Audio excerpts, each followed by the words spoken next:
So in today's discussion, I'm going to talk about solving differential equations. So for letter A, find the general or complete solution of the given differential equation.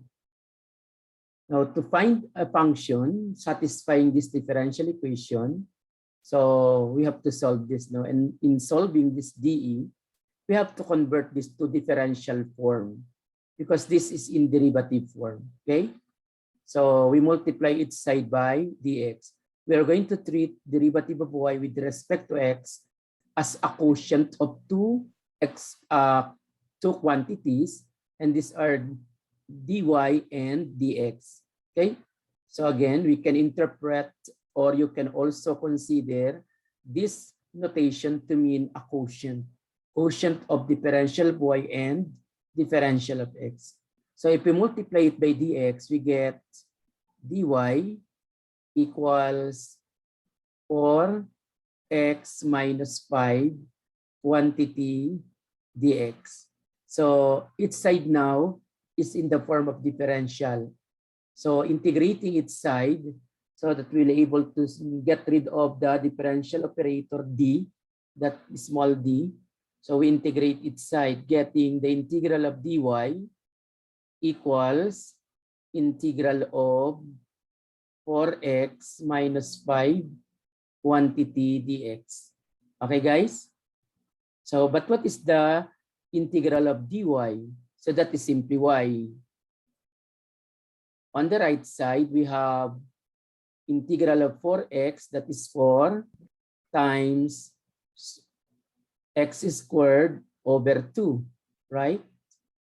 And then minus integral of 5 dx, so we have 5x. You have to add a constant of integration, either on the left or on the right. One is enough, no?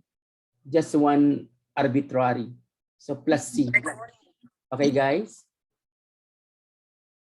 So simplifying, we get y is equal to 2x squared minus 5x plus c. So this is the general solution or complete solution satisfying this differential equation. Okay, guys? So that's it. Do you have any question with that? Okay, number 2. We have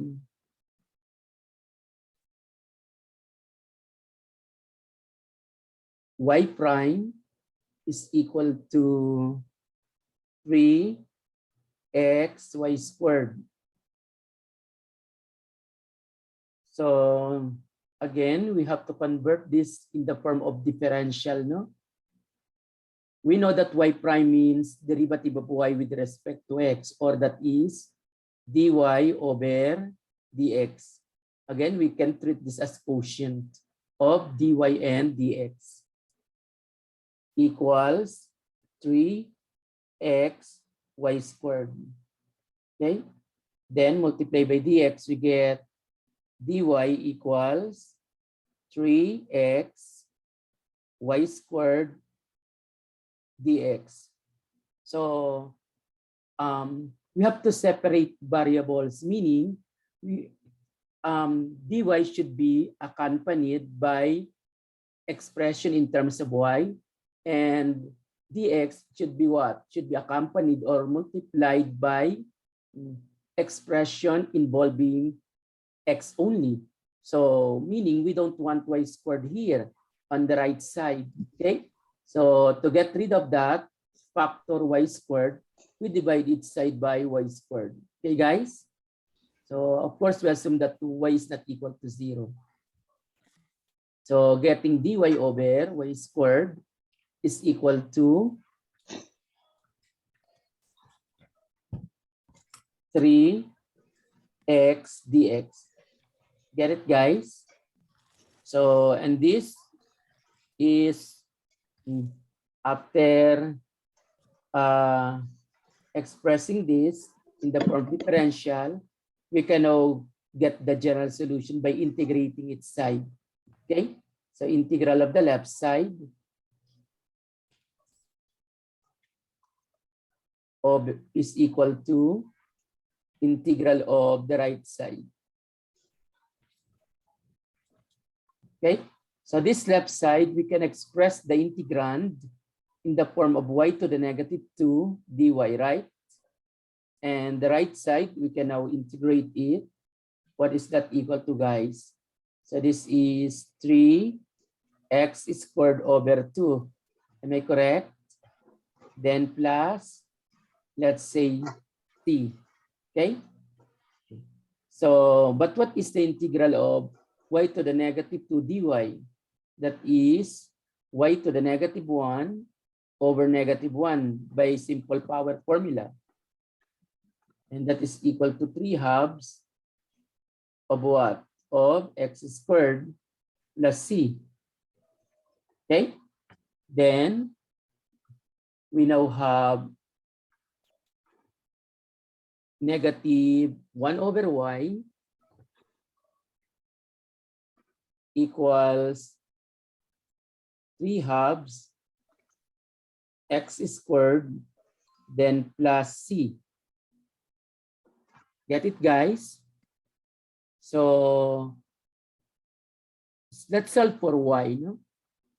Y therefore is equal to, guys, so equal to what?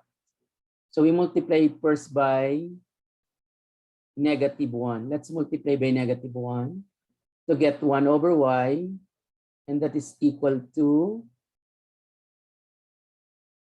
negative 3 halves x squared minus c. And then take the reciprocal, we have y is equal to 1 over negative 3 halves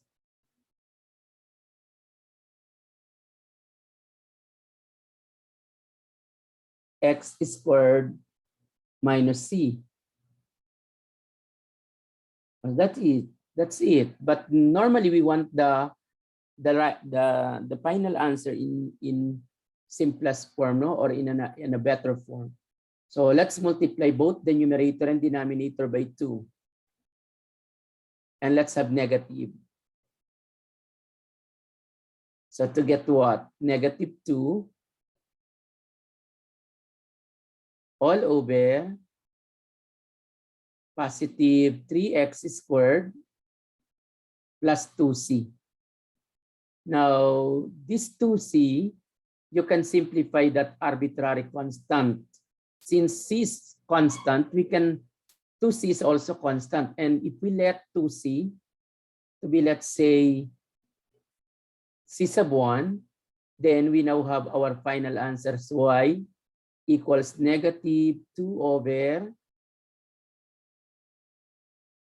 3x squared plus c1. Normally, we want our arbitrary constant in just one letter. Any question with this, guys? Children?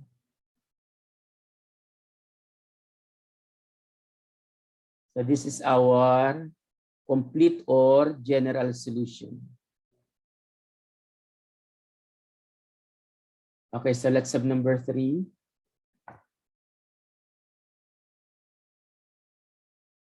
We have y is equal to y times dy over dx. You can read this dy over dx instead of derivative of y with respect to x, considering that this as ratio of differential of y and differential of x. 3x square root of 1 plus x squared. Okay? So let's have. By the way, this is supposed to be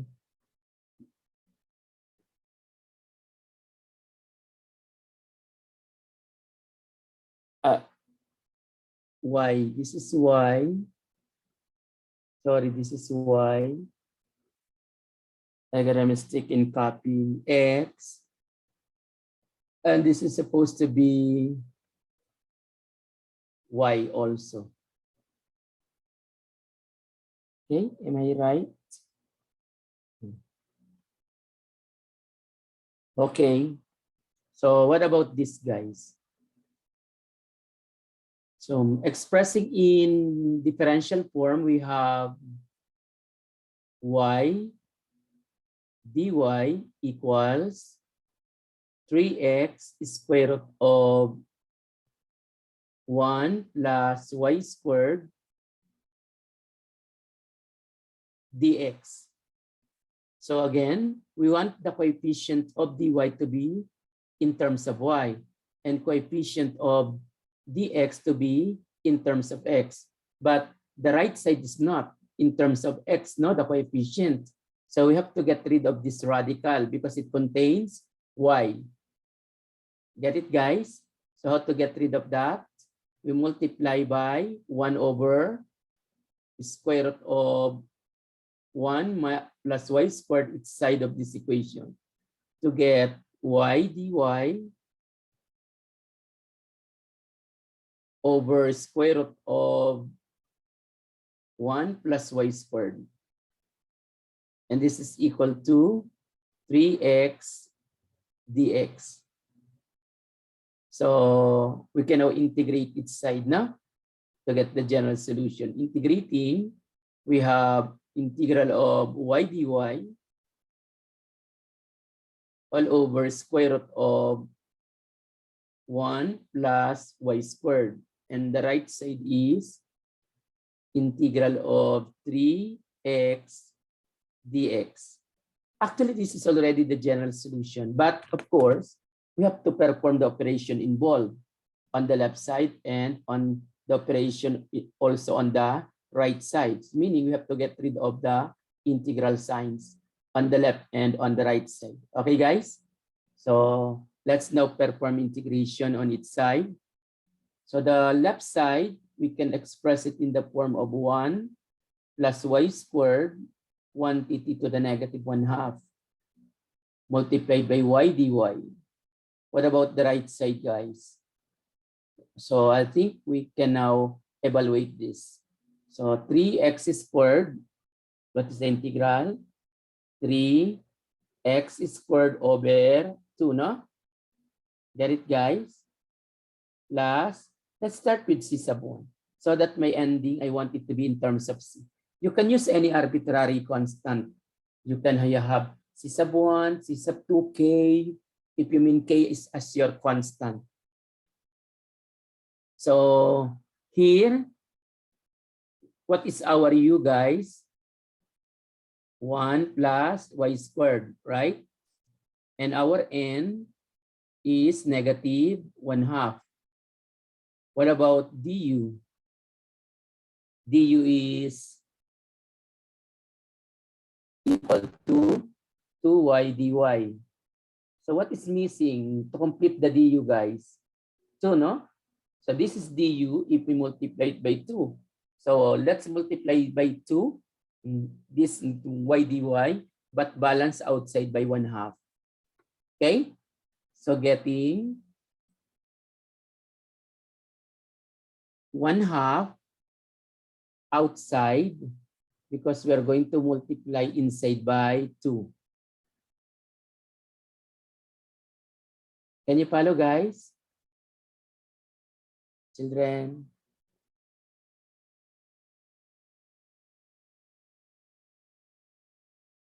Guys, can you follow? So we multiply inside by 2. Or you want, if you want, you can use substitution, no? Simple substitution. You write in terms of u, if you want.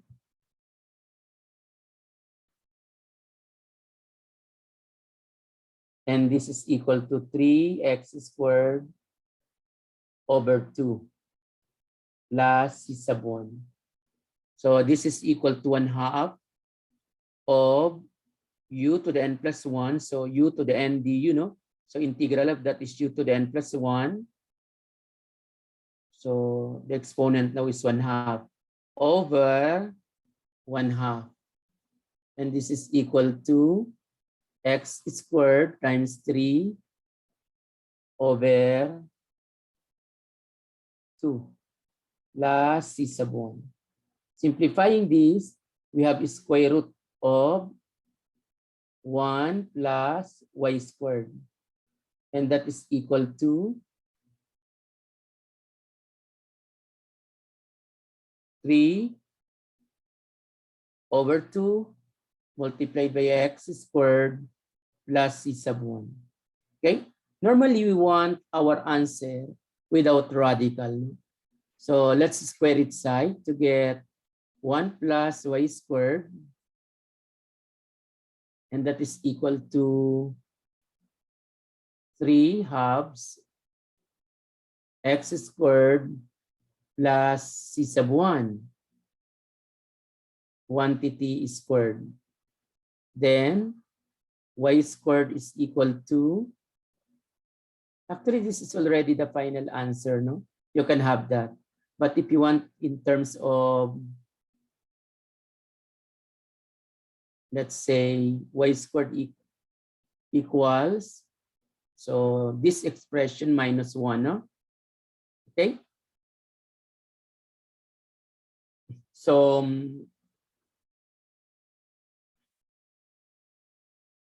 here, if you're going to solve for y, let's say you just want to solve for y. This is already the general solution. So if you want to solve for y, it is equal to square root of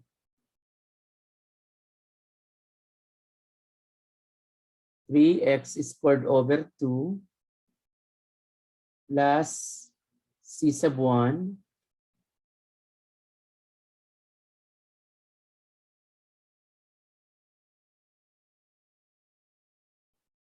if you want your y to be what? To be positive. Okay?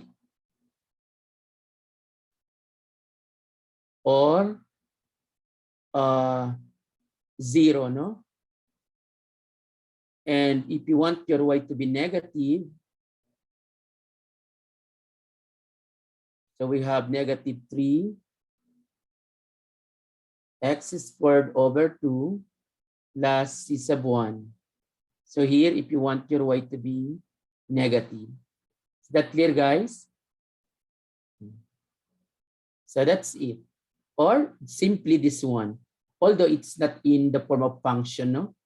So this is in the form of relation, but we assume that there is a function y equals f of x, which is in terms of xy in the form of y equals f of x, that will satisfy the given differential equation. And any of these, depending on your y value. If your y is positive, we have this. If your y is negative, you have this function y equals negative square. Or any question with that, guys?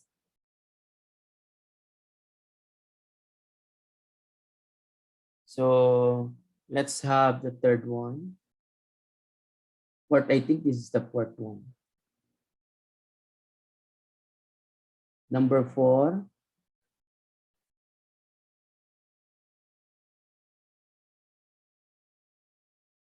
Derivative of y with respect to x is equal to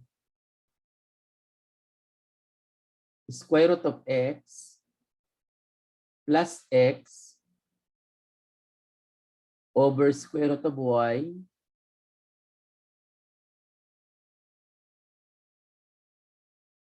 minus y. So what about this? So expressing the form of differential, we have square root of y minus y quantity dy, and this is equal to square root of x plus x quantity dx. So its coefficient now, coefficient of dy is in terms of y, no problem with that. Coefficient of dx in terms of x, so there's no problem with that also, no? So the general solution is given by the integral of square root of y minus y quantity dy equals integral of square root of x plus x quantity dx. So this is equal to what, guys? What is the integral of square root of y dy? Square root of y means y to the 1/2, no? So it is y to the 1/2 plus 1 is 3/2 over 3/2 minus y squared over 2. And this is equal to similar, no? X, but that this time variable is x. X to the 3/2 over 3/2. And then the second term here is positive x squared over 2. And don't forget to add a constant of integration. Let's say equals c sub 1. Okay? So getting what? 2y to the 3/2 minus, over, no? So 2/3. So that is 2/3 y to the 3/2 minus 1/2 y squared, 1/2 y squared. And that is equal to 2/3 x to the 3/2 plus 1/2 of x squared plus c sub 1. Okay? Now, if you are going to look at it, it's not easy to solve for y in terms of x. So we're going to leave the form like this, no? So, but we can just make the, what we can do here, just make the coefficients simple, no? For the x and the y terms, no?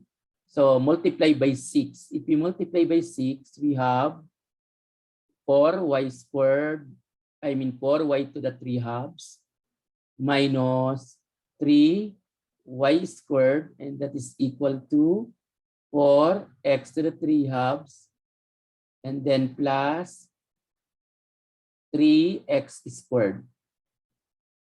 Then 6 c sub 1. What did I do, guys? Multiply by what? By 6. Is that clear, guys? So, or we can simplify this 6 c sub 1 into what? And this y, you can write that if you want. You can write that in terms of radical y square root of y, because that is the square root of y cubed minus 3 y squared, and that is equal to 4x square root of x plus 3x squared plus simply c, where our c is 6 c sub 1. But that's it.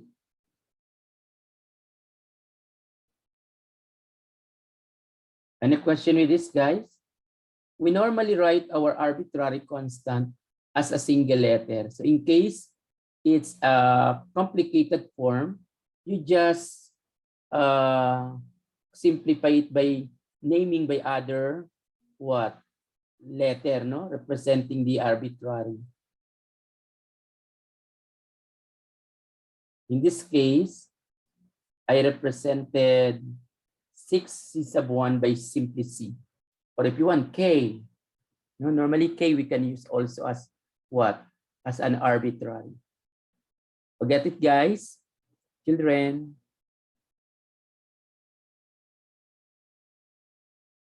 What about this one?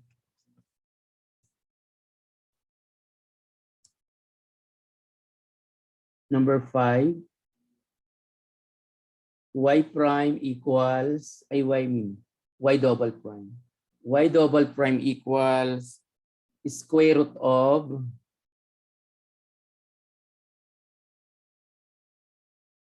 two x minus 3. Okay? So this is second derivative. Second derivative means what?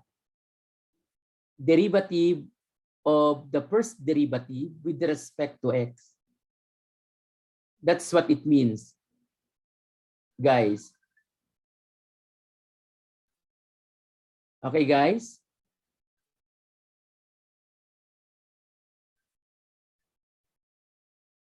So again, y double prime means derivative with respect to x of y prime. So in terms of differential, we have differential of y prime equals, this square root means 2x minus 3 raised to 1/2.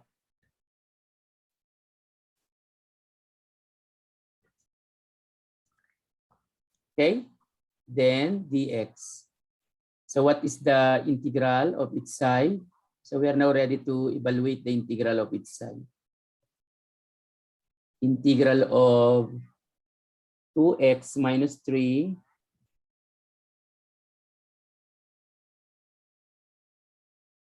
quantity to the 1/2 dx. So what is the integral of differential of y prime? It is y prime equals, this is u to the n, but to be du, we need to multiply by 2, right?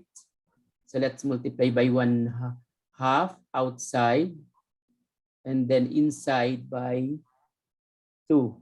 Okay? So inside by 2. So we have integral of 2x minus 3 raised to 1/2.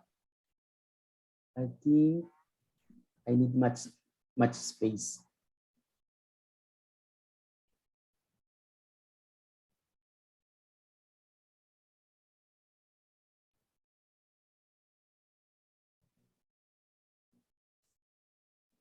Times, so 2, no?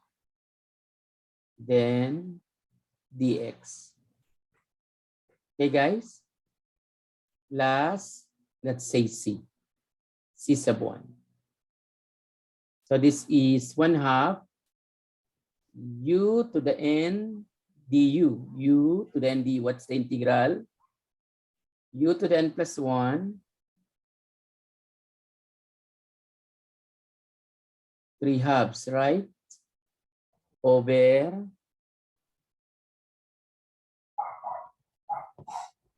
3/2 plus c sub 1. Am I right, guys? Simplifying, we have 1/3. Am I correct? Is that 1/3? Guys? Children? Plus c sub 1. Okay? So, but still there is derivative, no? So this can be written differential of y over differential of x, and that is equal to 1/3 of 2x minus 3 raised to 3/2 plus c sub 1, and then everything is multiplied by dx, right, guys? So let's now integrate. Integrating, we get integral of differential of y equals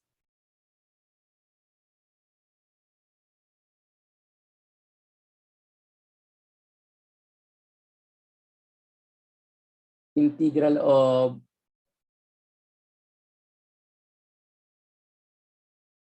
one-third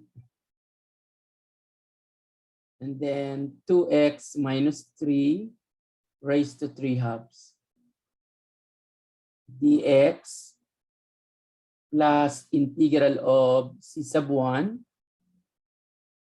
and then we can put it out dx. Okay? Am I right, guys? So what will I put here? Times 2 balanced by 1/2. So this is 1/6. Again, times 2 balanced by 1/2 because u is 2x minus 3. Our du is supposed to be 2 dx. Okay? So if I multiply this by 2, I have to balance by 1/2. 1/2 times 1/3 is 1/6. Then we now have u to the n plus 1. 2x minus 3. So raised to 5/2. Get it, guys? All over 5 halves. Then plus C sub 1 x plus another constant C sub 2. After integrating everything, so you have to add one more constant either on the left or on the right side. Just one. Okay? Get it, guys? So again, we have to add C sub 2. And when simplify, this is 1 over 15. Then 2x minus 3 raised to 5 halves.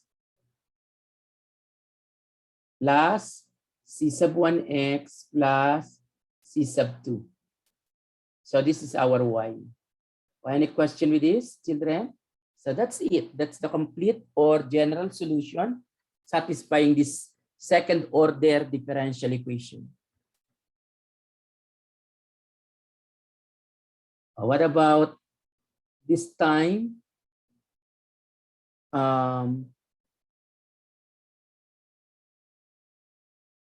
Solving differential equation with given conditions. Find the particular solution.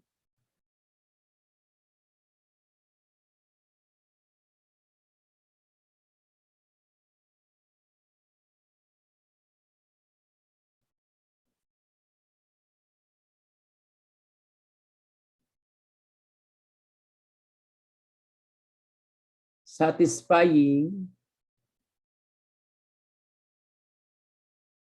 the given conditions.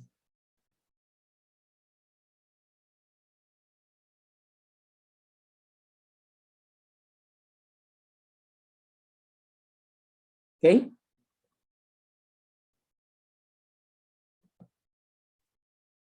Number one, we have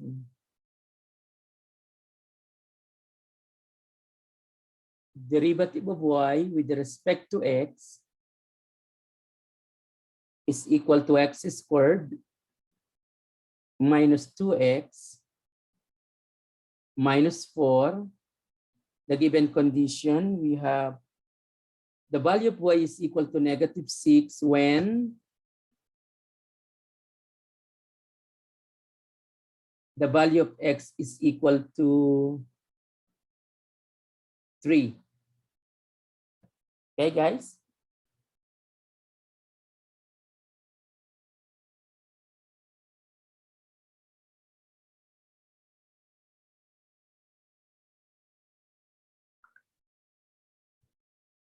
So we now have first, find the general solution. So getting what? Differential of y is equal to x squared minus 2x minus 4 quantity dx. So after expressing in differential form, so we can now get the general solution. Integral of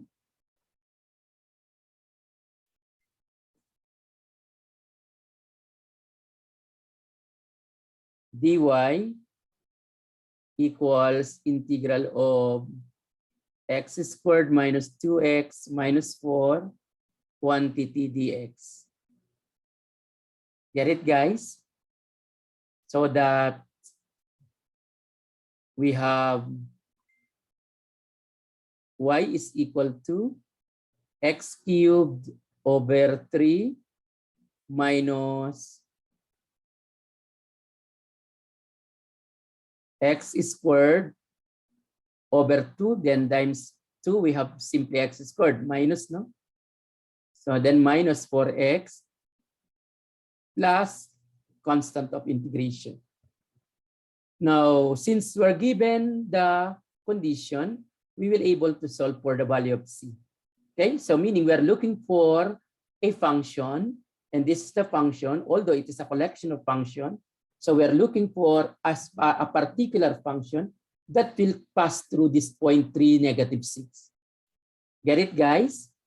So what is that function? Particular function that will pass through the point 3, -6. General solution means collection of functions, no? So this one. So this is a collection of functions. General solution. So at the point 3, -6, so we have -6, the value of y. So this is 3 is cube it, 27 over 3, no? So then -9. And then what about the last one? 4 times 3. That is 12. Plus what? Plus c. What's the value of c, guys? Anyone? Guys? -6 minus 27 divided by 3 plus 9 plus 12. Am I correct, guys? So the value of c is 6. Could you please check it again, guys?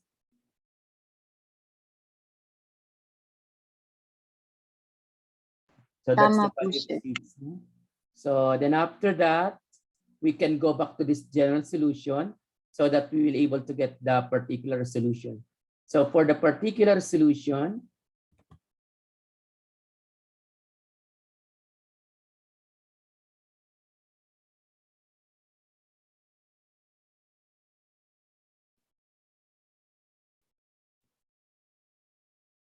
we have y equals 1/3 x cubed minus x squared minus 4x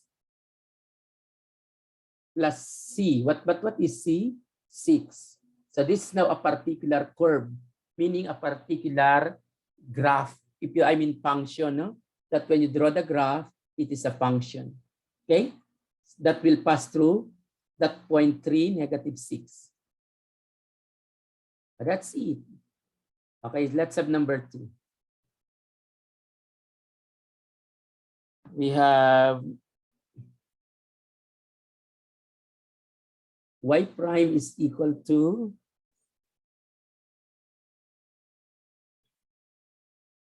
x squared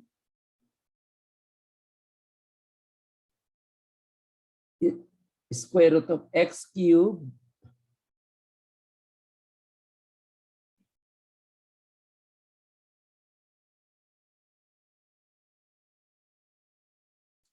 plus 1 all over y squared, satisfying, I mean over y, no? Over y, satisfying this condition that when x is, let's say 2, the value of y is negative, let's say 4. Okay?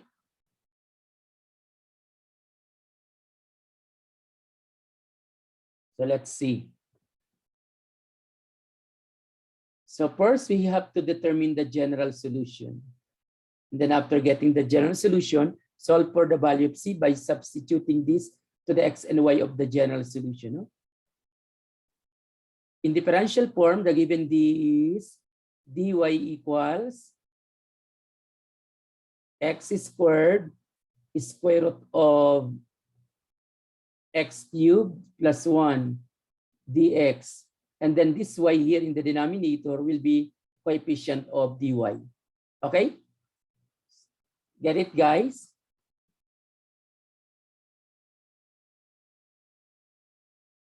Then, after that, we have to integrate, no? What's the integral of the left side? So we have integral of y dy equals integral of, I can put this in the form of x cubed plus 1 raised to 1/2, and then times what? X squared, no? Guys, dx. So this is y squared over 2. And then on the right side, we have to put 2, no? Am I right? Or 3? So multiply by 3 balanced by 1/3. Am I correct, children? So 1/3 integral of x cubed plus 1 raised to 1/2, and then times what? 3x squared dx. I put 3 here, balanced by 1/3, plus c. Okay? So here we have 1/2 y squared, and that is equal to 1/3 times u to the n plus 1. That is 3/2, the exponent now, because this now takes the form of u, integral of u to the n du. So the answer is u to the n plus 1 all over n plus 1 plus c. If you simplify this, we get what?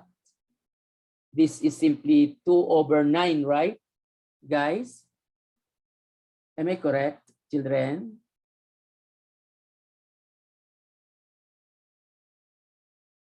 So we have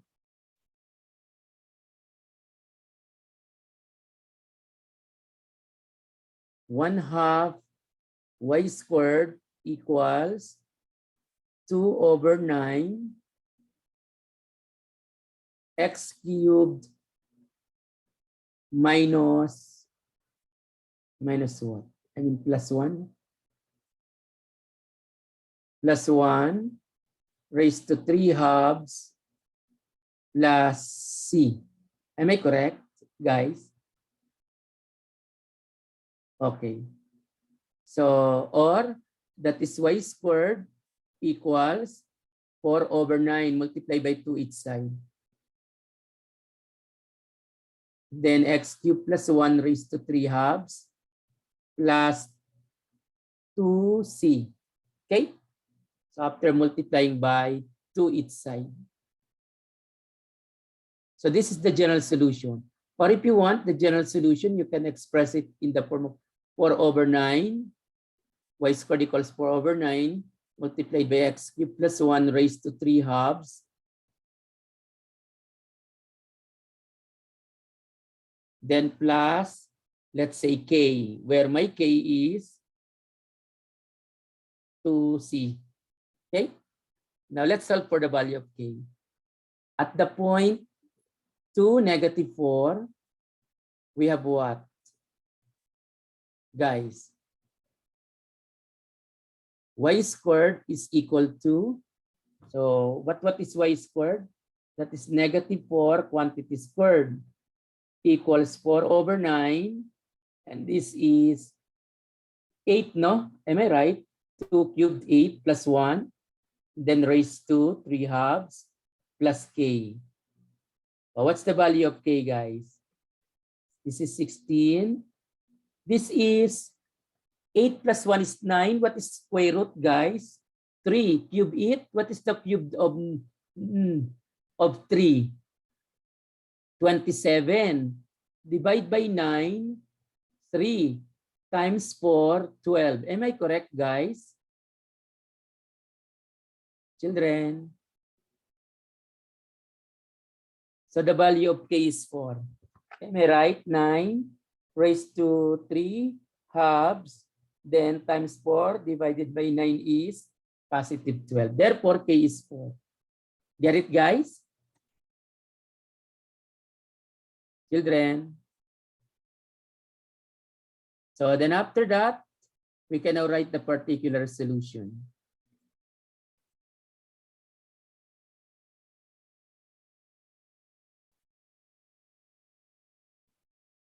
Now, by the way,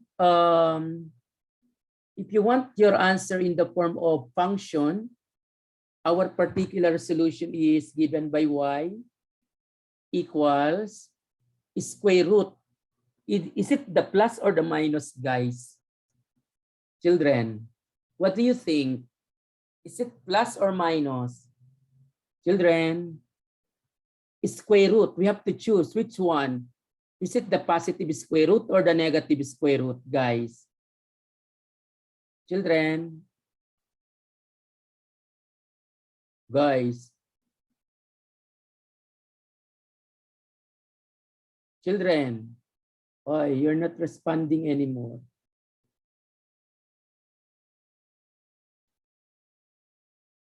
Guys.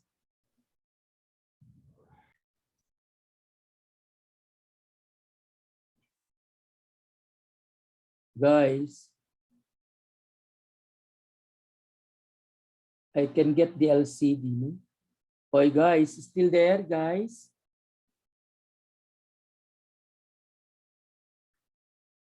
Guys? Children, what do you think? The plus or the minus?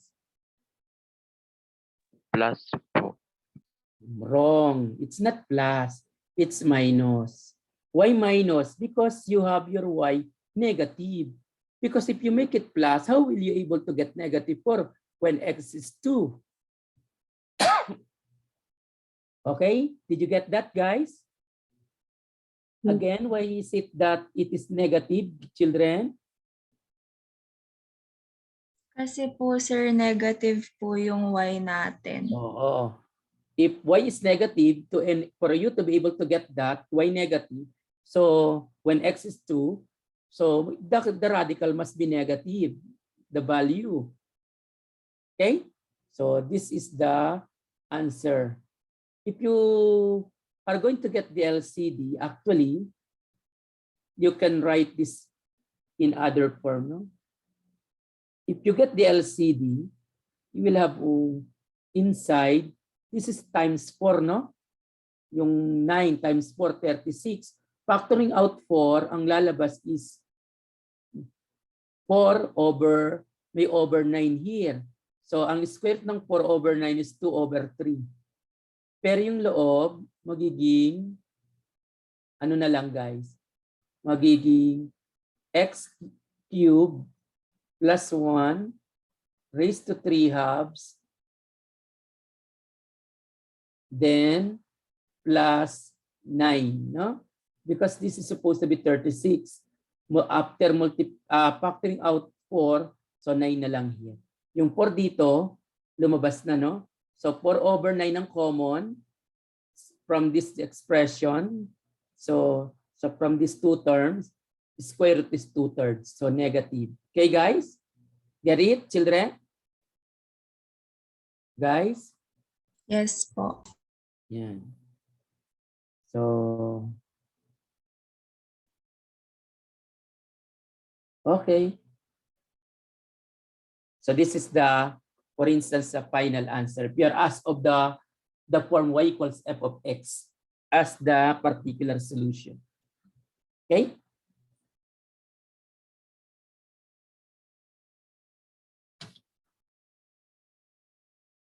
Let's have the last one here. Number 3.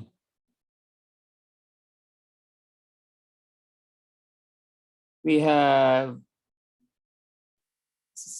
y double prime is equal to negative 3 over x to the 4th, satisfying the given conditions. The value of y is equal to 1/2. And the value of the first derivative is equal to negative 1 when the value of x is equal to 1. If x is 1, the value of the first derivative is negative 1. The value of y is 1/2. So first thing to do is to express this in differential form. Y double prime means what? Means derivative of y prime, no? With respect to x. Okay? And then we have negative 3. Let me put this in exponential form. X to the negative 4. So expressing in the form of differential, we have differential of y prime equals negative 3x to the negative 4 dx. So integrating, we get integral of differential of y prime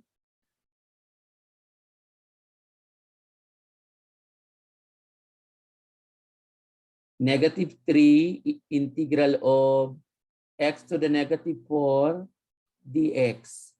So what is y prime, guys?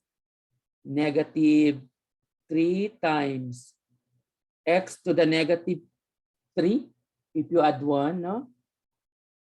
So u to the n du or x to the n dx is what? When you integrate x to the n plus 1 over n plus 1 plus c sub 1. Okay? So getting y prime equals x to the negative 3 plus c sub 1. In differential form, this is what? dy equals x to the negative 3 plus c sub 1 dx. So let's integrate. We get what? Integral of differential of y equals, guys, integral of x to the negative 3 plus what? Plus c sub 1 quantity dx. And then y is equal to, or what is the value of y? X to the negative 2 over negative 2 plus c sub 1 x plus the constant of integration. Let us have it c sub 2. So this is the complete solution. Okay? Alternatively, we can write this in the form of y equals 1 over 2x squared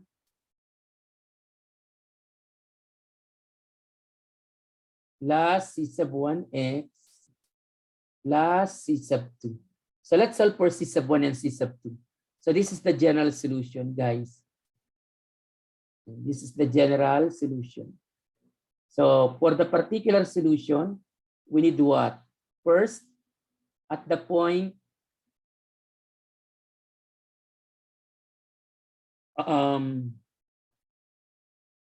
1, what is that?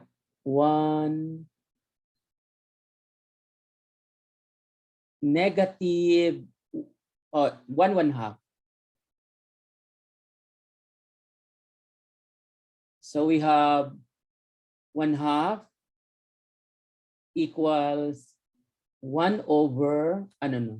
Am I right? 1/2 y? Yes. No? Over 2 times, what is x1? So 2 times 1 is still 2. Because 2 times 1 is squared.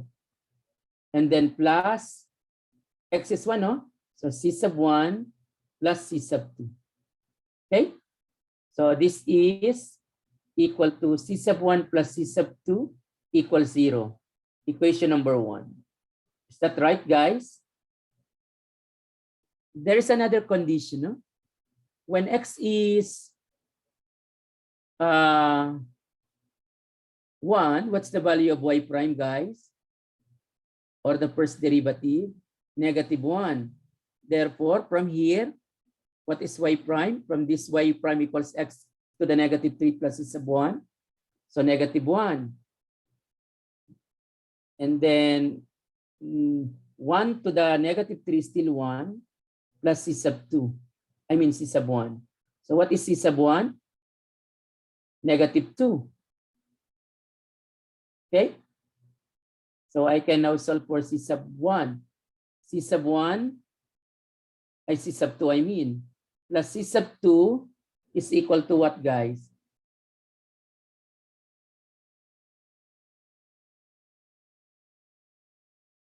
Which one? Aling denominator ang negative? Sorry. Yeah. So this one is negative.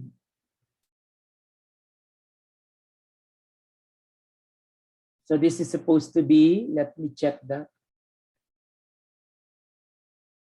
Or let me repeat.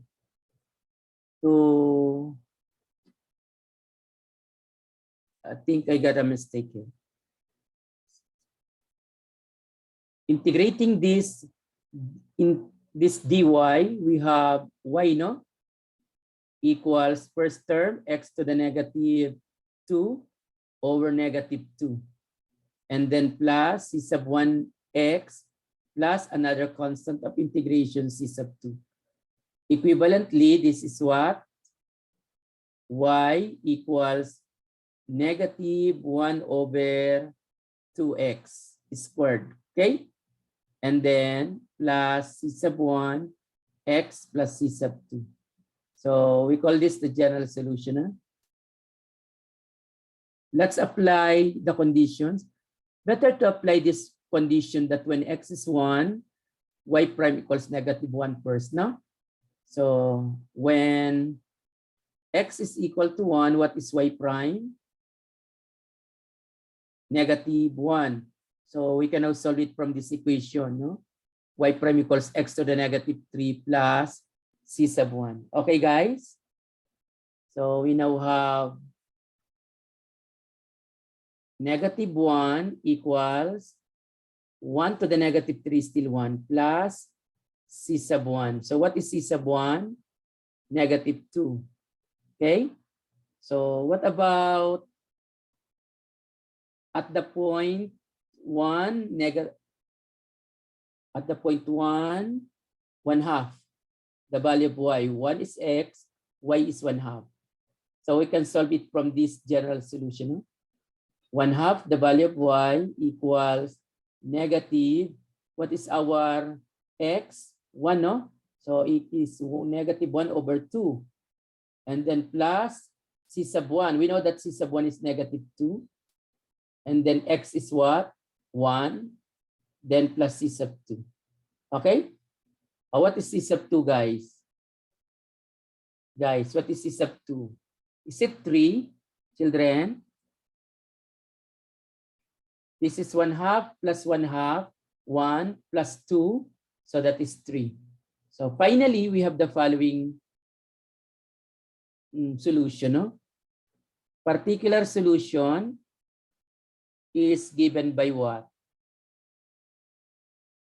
Y equals -1 over 2x squared, then plus -2x. No? C sub 1 is -2. So plus -2x plus C sub 2 is 3. So plus 3. Oh, this is the final answer. Okay? Any question with this, children? Guys? Oh, no question? Okay. So this time we're going to have evaluation of definite integrals.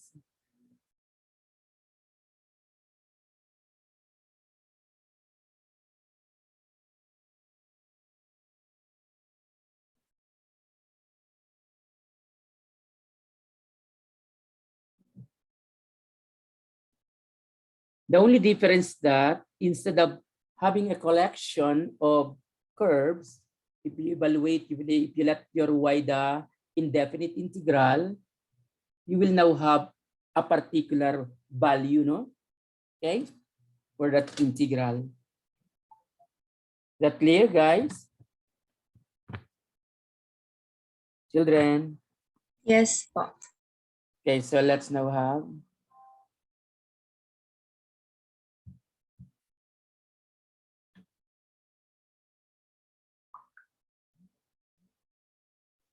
okay, number 1. Let's say we're given integral from 0 to 3 of 3x squared minus 4x plus 1. First, we get the corresponding indefinite integral. The corresponding indefinite integral is given by x cubed over 3. So the number 3, no? Minus x squared over 2 times 4. So we have 2x squared and then plus x, right? Then evaluated from what?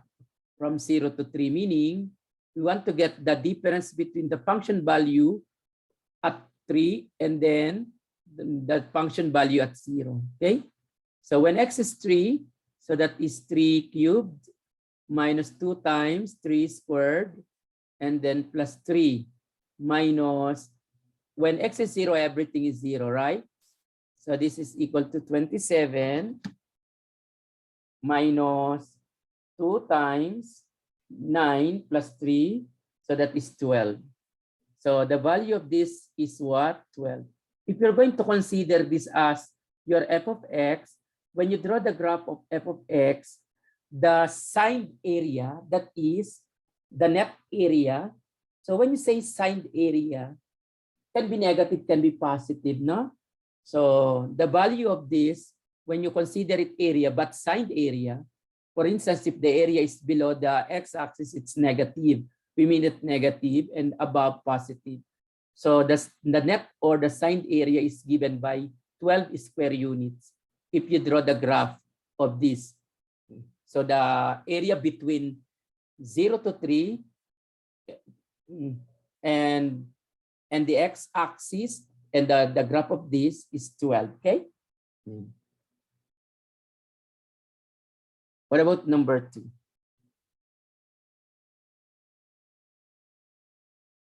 Integral from 3 to 6 of x squared minus 2x quantity dx. What about this, guys? We have, let's get the corresponding indefinite integral first. So x cubed over 3, no? Minus integral of 2x dx is x squared. So if we evaluate this indefinite integral, when x is 6, then minus when x is 3. Okay? What's the value of this indefinite when x is 6?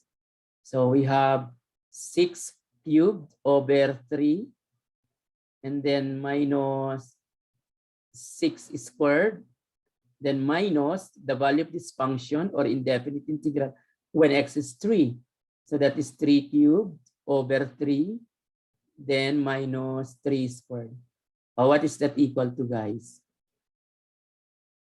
Use your calculator. 6 times 6 times 6 divided by 3. That is 72 minus 36.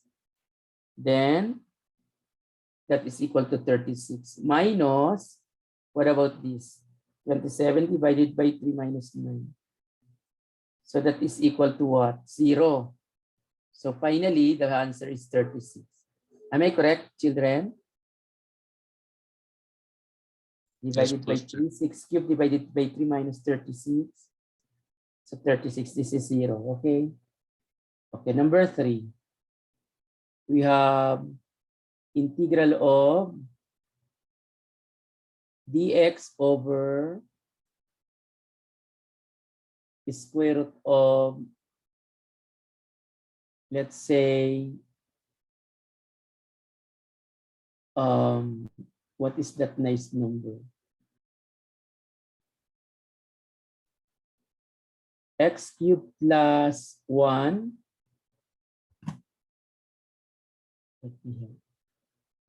X squared dx over square root of x cubed plus 1. Evaluated from 0 to 2.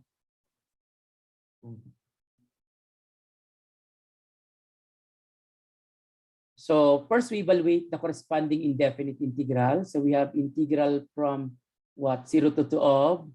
So here we can express it in power form, no? X cubed plus 1 raised to negative 1/2 and then times x squared dx.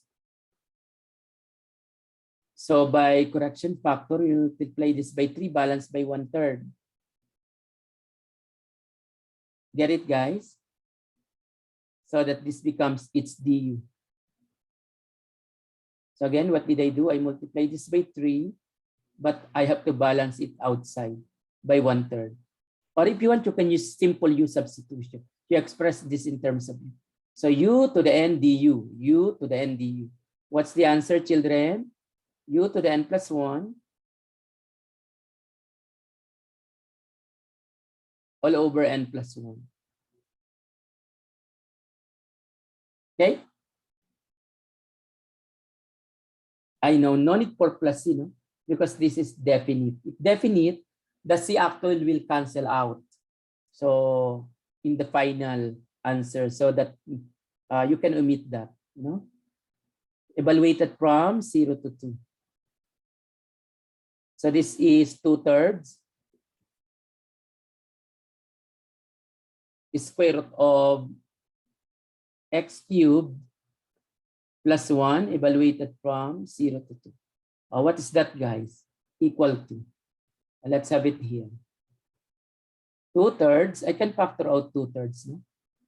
When x is 2, 8 over 8 plus 1, 9 square root 3, no? Plus, no more, no? Minus. When x is 0, so it's square root of 0 plus 1, so that is square root of 1. So 3 minus 1 is what, guys? 2, no? Okay. So finally, we have 2 times 2 is 4 over 3. Final question, children of the Philippines? With this, guys?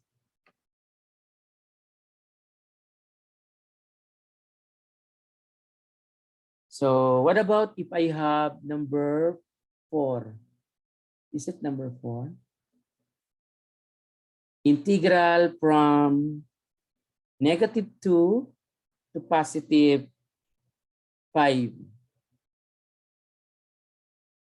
Then absolute value of x plus 3.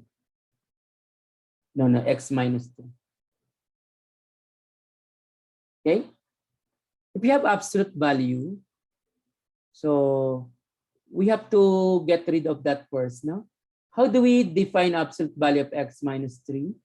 Children, that is 3 minus x if x is to the left of 3. And it is x minus 3 if what? If x is greater than or equal to 3. Equality can be in the first one or in the second. You can place it in the 3 minus x or in the x minus 3. Okay? So the integral now becomes what? So we split it to what? At 3, no? From -2 to 3. If your values of x from -2 to 3, we're going to use 3 minus x for the definition of absolute value. Clear, children? Guys? Then we Opo. continue from 3 going where? Going to 5. So if you have 3 to 5, you are going to use x minus 3 because your x is greater than 3. So x minus 3. So we know two definite integrals now. So for the first definite integral, so that is 3x minus x squared over 2, the corresponding indefinite. And then we evaluate this indefinite when x is 3, then minus when x is -2. The second integral, we have x squared over 2 minus 3x, evaluated this time from 3 to 5. Let's evaluate. 3 times 3, 9. This is 9 over 2, no? Am I correct, guys? And then what about when x is -2? So -6. -2 quantity squared is 4 over 2. So that is 2. Then plus, what about here? 25 over 2, no? Minus 3 times 5 is 15. Minus the value of this expression when x is 3. So that is 9 over 2, right? And then minus 9. Okay. Let's simplify.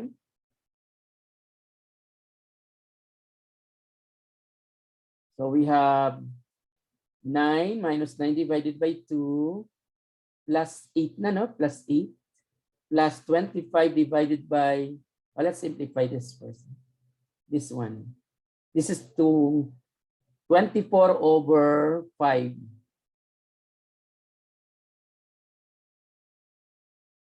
Ay, 12 divided by 2, sorry. 24 over 2. or 25? 25 over 2.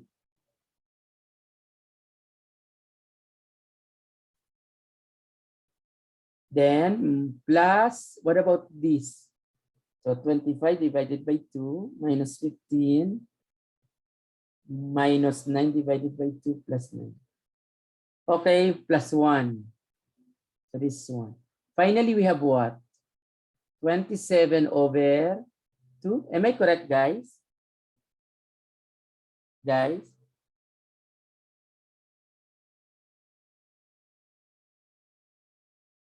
Children? Or 29? Am I right? 29 po sa akin, sir. Yeah. Which one is my mistake here? 25 plus 25 divided by 2 minus 15 minus 9 divided by 2 plus 9. This is positive 2. Not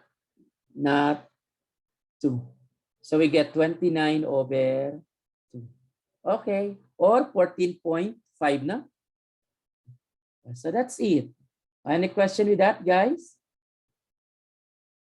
Children? From negative, integral from negative 1 to positive 1 of square root of absolute value of x, then plus negative x dx. What about this, guys? So again, we're going to get rid of this absolute value. What is the absolute value of x, guys? It is negative x if x is to the left of 0. It is positive x if x is to the right of 0. Okay? So we now have integral from negative 1 to 0 is square root of what is x if negative 1 to 0, meaning to the left of 0. So that is negative x minus x dx plus integral from 0 to 1. But this time we're going to have what? Absolute value of x is x, then minus x dx. Okay. So this is what, guys? Children. So this is integral from negative 1 to 0 of square root of negative 2x, no? Or negative 2x raised to 1/2 dx. And this is 0, no? So no need for this. So this is 0. Okay, guys? So this is 0 because this x minus x is 0. The square root of that is 0, so no more integral. Get it, guys? Oh, what about this? What is our u here, guys? Negative 2x. What is du? Negative 2 dx. So I have to put what? 2 balanced, negative 2 balanced by negative 1/2.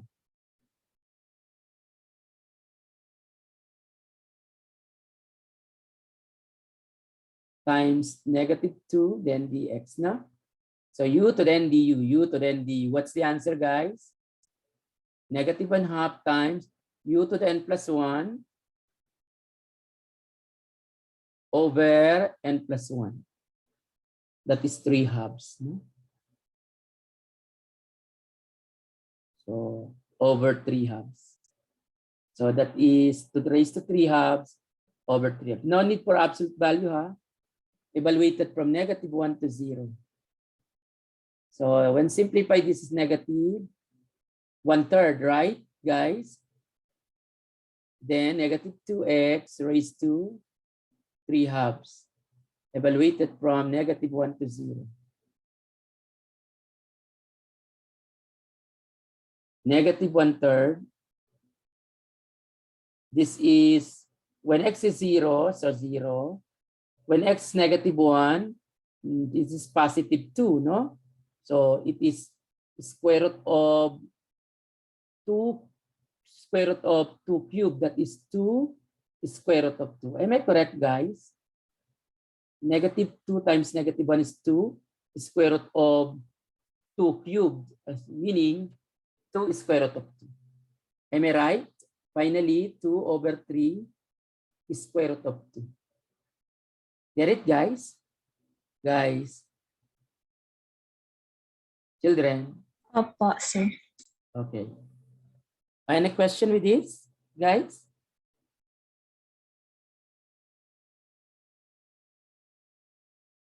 What number are we now? 5, 6, number 6.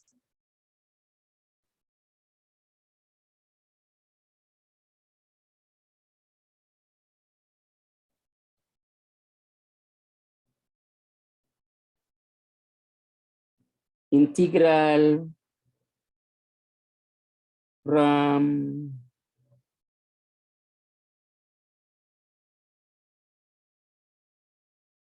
negative 5 to 5.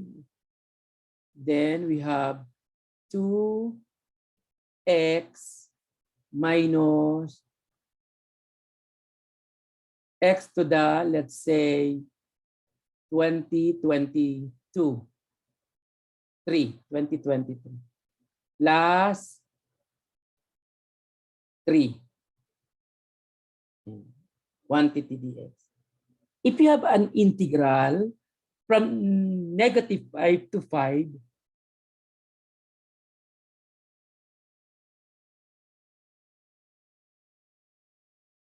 meaning the form is integral from negative a to a, and you have to consider evenness and oddness. No? Let's check if there is an add function inside. So notice that this x to the 2023 is considered an add function. You can cross it out immediately. You can remove it immediately. Is that clear, guys? What about x? Is x add, guys? Add function? If let's say you have f of x equals 2x, is 2x an add function, guys? Yes. No? If you have a polynomial and the term, let's say the term is add, that is considered what? An add function. Okay, guys? So you can get rid of this also immediately. It will not contribute to the value. If you have negative a to a form, for the definite integral from negative a to a. So this is just the remaining integral from negative 5 to 5, then 3 dx. 3 is an even function. 3 is an odd number, but if you consider that as a function, it is an odd function. 3 is an odd number, but it is an odd function as a function. So you can have it 3, then integral of what? Dx. What is the integral of dx? X evaluated from negative 5 to 5. Or if you want, you can have 3x, but you multiply this by 2 times 2. You multiply by 2, then 3x evaluated from 0 to 5 if you want. Okay? You'll get the same result. If you have even, you just double it, but 0 to 5 or 0 to a. 3 times 5 minus 3 times negative 5. Okay? So this is positive 30. Or if you are going to have it here, 6 times what? Times 5, 6 times 5, because 2 times 3 is 5. Then minus 0. So it's still 30. Get it, children? Well, let's have number 7. Let's say I have negative 20 to 20. And then I have 3.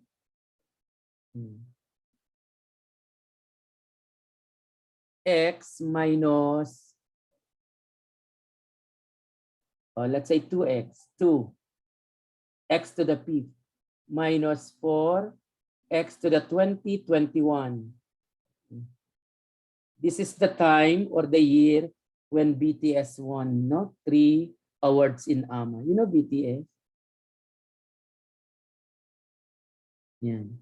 So plus 1 dx. So I can get rid of what? Alin ang pwede ko nang tanggalin, guys? This and this. They will not contribute to the value. So we now have 1 dx. So what is the integral of that? So pwede ko ng times 2. Then integral niyan, x. Okay? Then evaluated na lang from 0 to 20. Kapag even, times 2, but you change it from 0 to a form. So that is 2 times 20. So the answer is 40. The lower limit will not affect the value. Get it, guys? Children? Children? Opo. Okay. So that's it. Your exam is up to that.